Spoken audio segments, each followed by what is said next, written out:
Hello everyone, net JRF champion YouTube channel पर मैं रवि जांगड़ा स्वागत करता हूं आपका।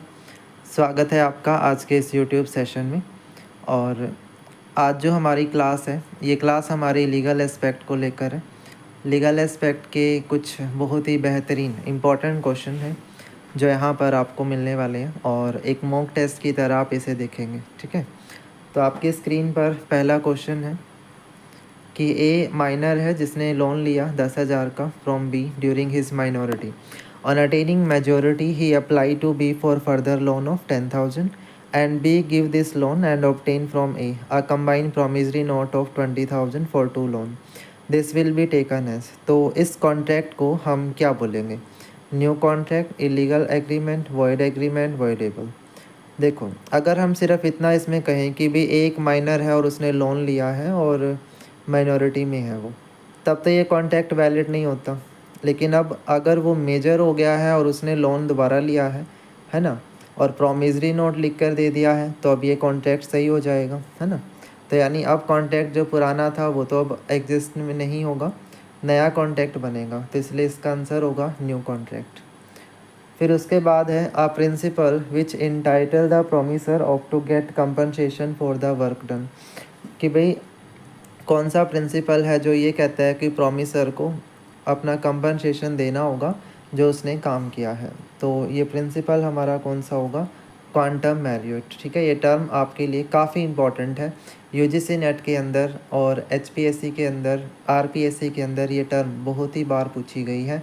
बहुत अच्छे से इस टर्म को अच्छे से आपने करना है। अगला question, a dash declare that any act contrary or in excess of scope of the activity of company will be null and void and not being binding on the company। तो इसे ऐसे कॉन्ट्रैक्ट को क्या बोलते हैं? Quasi contract, doctrine of ultra vires, void contract या फिर invalid contract. अब ये कह रहा है कंपनी बाइंड नहीं है या नल है वो, है ना, तो इस तरह का कॉन्ट्रैक्ट क्या होगा? इनवैलिड होगा।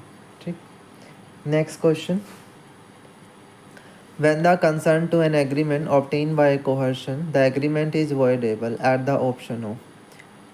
अगर कोई एग्रीमेंट है जिसमें कोहर्शन से हमने कंसर्न लिया, तो उस एग्रीमेंट को वॉइडेबल बोलते हैं। क्यों?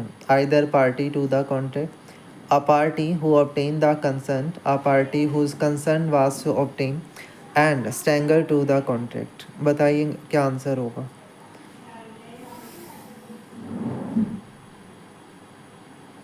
तो आपका एग्रीमेंट वॉइडेबल होता है when a party who obtain the consent. ठीक है, as per the Indian Contract Act 1872 a promise is. Promise क्या होगा? Valid offer, accepted offer, contract या वैलिड एग्रीमेंट। तो यहाँ पर आपका जो आंसर है वो है कॉन्ट्रैक्ट, कि उसे आप एक कॉन्ट्रैक्ट बोल सकते हो।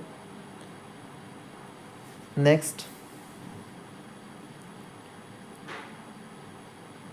X a minor misrepresenting that he is a major induce Y to enter into contract, then X is liable on the contract, liable to pay compensation, not liable on contract, liable on contract on attaining majority। तो यहाँ उसने miss represent किया है तो वो compensation के लिए liable होगा। तो यहाँ पर आपका आंसर होगा रुको, लाइबल ऑन द कॉन्ट्रैक्ट है वो। तो क्योंकि वो माइनर है ना, माइनर है तो नॉट लाइबल होगा, कॉन्ट्रैक्ट के लिए वो लाइबल नहीं है। ठीक है, याद रखेंगे। और ये क्वेश्चन पीछे वाला एक बार ठीक कर लेना, प्रॉमिस को हम एक्सेप्टेड ऑफर बोलते हैं। ठीक है, चलो।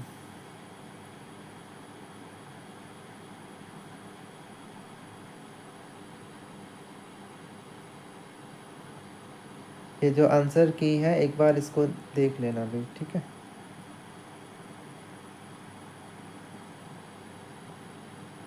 इसका मतलब मेरे सारे क्वेश्चन ठीक थे।